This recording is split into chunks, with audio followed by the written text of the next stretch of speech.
FDCI, superior em tudo.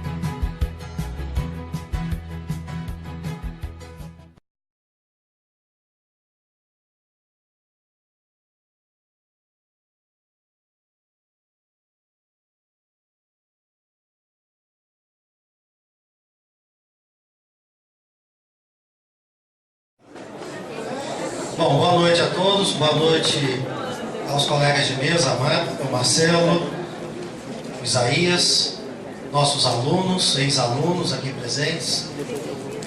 Em primeiro lugar, parabenizar o professor Marcelo pela brilhante fala, né? Introduziu de forma clara, objetiva, e nós aqui sabemos que é muito difícil falar em pouco tempo. E eu já vou até antecipar a vocês. São apenas 3 artigos que eu lhes falarei. Artigos 317, 318 e 319. Mas provavelmente, se tivesse aqui as 4 horas para falar, ainda seria muito pouco para a gente falar sobre 3 artigos que têm uma ligação extrema aí com vários outros, com outras legislações, com o próprio Código Penal.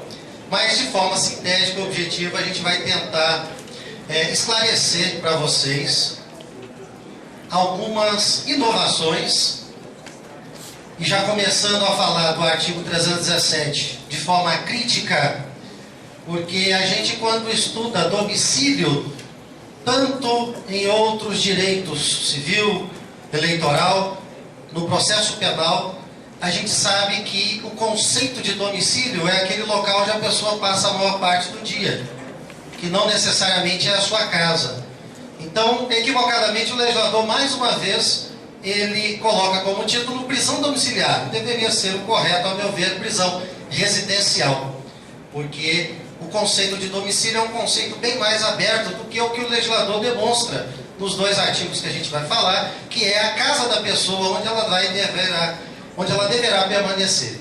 Então, começa aí uma crítica ao legislador na utilização equivocada do nome domiciliar, onde deveria ser prisão residencial. Essa inovação, que na verdade não é nova, a gente já, na Lei 7.210, que é a Lei de Execução Penal, a gente tem lá sobre um outro nome, que é a chamada prisão albergue, né? Ou a prisão de final de semana, como alguns comentam. Só que nós tivemos aí, eu vou colocar para vocês uma espécie de um quadro comparativo, onde a gente vai perceber que algumas permissões de caráter procedimental, de caráter processual, vão se chocar, eventualmente, se essa pessoa tiver tido a oportunidade de ter a prisão domiciliar durante o processo e ela vir, no final do processo, sofrer uma condenação. Ela vai ter que ser tratada de forma diferente.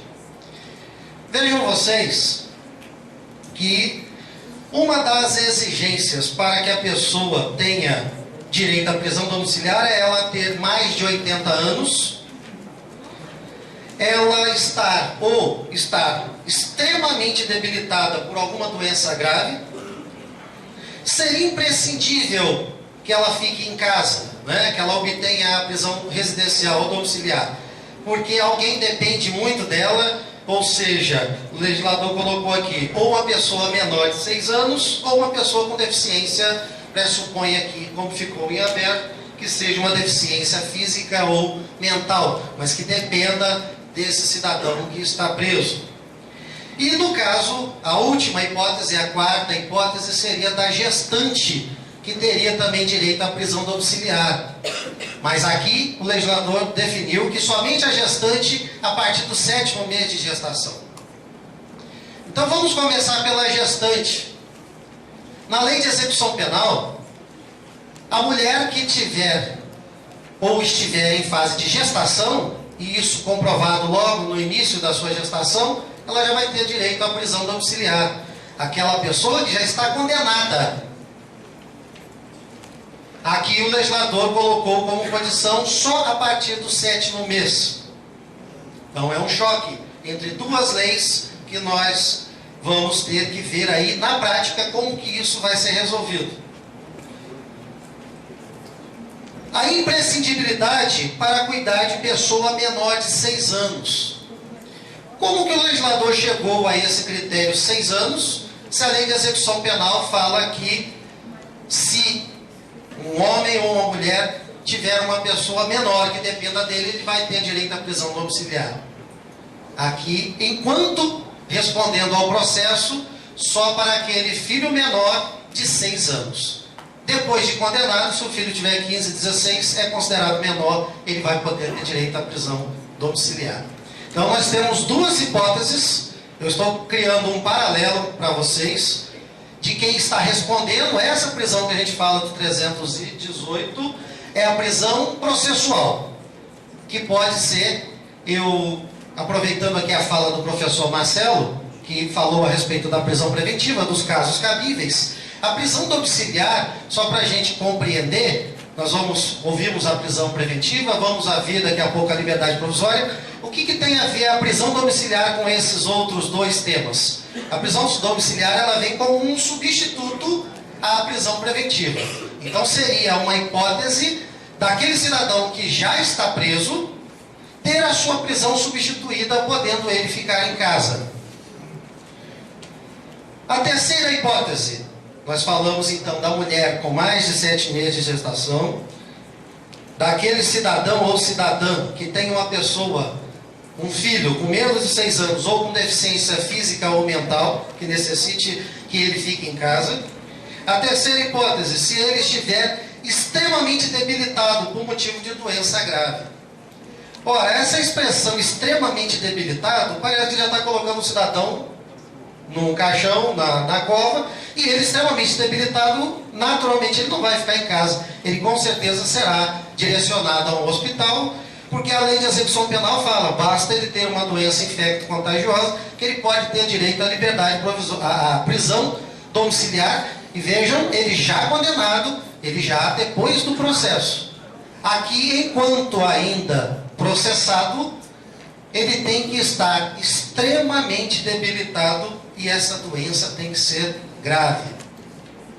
E a primeira que nós falamos é que o cidadão terá direito à prisão domiciliar durante o processo só quando ele tiver mais de 80 anos. Então, ou a mulher gestante com mais de 7 meses, ou aquela pessoa que tem um filho com menos de 6 anos, ou deficiente físico ou mental, ou se essa pessoa presa estiver acometida de uma doença e esteja extremamente debilitada, seja essa doença grave, e se ele tiver, ou ela, mais de 80 anos de idade. Bom, a lei de execução penal, como eu já falei, ela fala que o cidadão terá direito à prisão domiciliar a partir dos 70 anos.